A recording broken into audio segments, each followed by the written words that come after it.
how do you safely document damage on your customer's car without creating more work for yourself? We have created a product called the MarkSafe Arrow. And the MarkSafe Arrow comes in a roll of 150.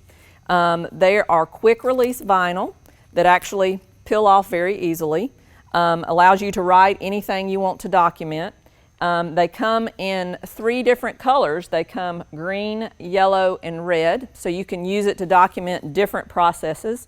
We're not necessarily telling you not to write on the car completely, because I know some of you are going to want to continue to do that, but we are telling you there are places you should not write on the car, and it's on plastic and on glass and textured surfaces.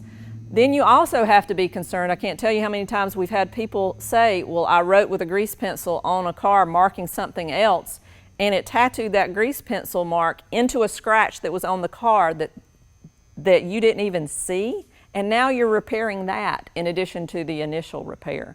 So the MarkSafe Arrows are quick release vinyl. They come on and off. One of the keys to actually putting them on the car, we give a little tip to bend the corner back so it makes it really easy to remove. Good news is you can reuse them up to a certain point, but it leaves no residue, so there's no cleanup. So this basically streamlines being able to clean up a car when you're trying to document damage, take photographs, all those different things. Thank you.